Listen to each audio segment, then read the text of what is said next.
अंडों के उत्पादन के लिए पोल्ट्री फार्मिंग में लेयर मुर्गियों को पाला जाता है। ये मुर्गियां फीड खाती हैं और अंडों का उत्पादन करती हैं। मार्केट में आमतौर पर जो सफेद अंडे बिकते हैं वो इन्हीं मुर्गियों के दिए गए अंडे होते हैं।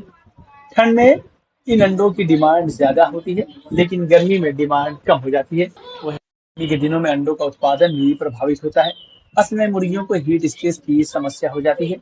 इसकी वजह से अंडों का उत्पादन 15% से लेकर 40% तक कम हो सकता है। ऐसे में पोल्ट्री फार्मर को इसका नुकसान उठाना पड़ सकता है। पोल्ट्री एक्सपर्ट का कहना है कि अंडों का उत्पादन गर्मियों में प्रभावित होना स्वाभाविक बात है, लेकिन इसको कम भी किया जा सकता है। अगर 15% या उससे कम अंडों का उत्पादन प्रभावित हो रहा है तो यह बहुत ज्यादा नुकसान नहीं पहुंचाएगा। लेकिन अगर 40% तक उत्पादन प्रभावित होता है तो इससे पोल्ट्री फार्मिंग के बिजनेस में आपको तगड़ा नुकसान हो सकता है। इसलिए इससे बचाव करना भी जरूरी होता है। तो बता दें कि गर्मी में तनाव की वजह से मुर्गियों को भूख कम लगती है और इससे उन्हें जरूरी पोषक तत्व नहीं मिलता। नतीजे में अंडों का उत्पादन घट जाता है। गर्मी के कारण मुर्गियां ज्यादा हाँफती हैं, जिससे उनके शरीर में CO2 भी अधिक निकलती है। इसके चलते भी खून में पीएच संतुलन बिगड़ जाता है और कैल्शियम का स्तर गिर जाता है। इससे अंडों का उत्पादन कम होता है, जबकि इसके छिलके भी कमजोर हो जाते हैं। अगर मुर्गियों को पीने का पानी कम दिया जाए या उन्हें गर्म पानी दिया जाए तो इससे भी अंडों का उत्पादन प्रभावित होता है।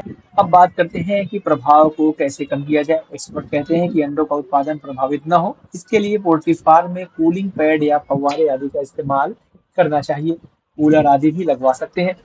मुर्गी को दिन में कई बार ताज़ा ठंडा पानी उपलब्ध कराना चाहिए। ठंडे समय में ही फीड खिलाना चाहिए। चाहे तो पानी में इलेक्ट्रोलाइट्स और विटामिन सी भी मिला सकते हैं। इससे भी अंडों का उत्पादन प्रभावित होने से बच जाएगा। पोल्ट्री फार्मिंग में लेयर मुर्गी का पालन अंडों के उत्पादन के लिए ही किया जाता है। यदि अंडों का उत्पादन प्रभावित होता है तो इससे नुकसान होना लाजिमी है। अगर आपको हमारा ये वीडियो अच्छा लगा तो हमारे YouTube चैनल को सब्सक्राइब करना न भूलें। बेल आइकन भी जरूर दबा दें। इस तरह के वीडियोस को देखने के लिए Facebook और Instagram पेज को भी फॉलो करें।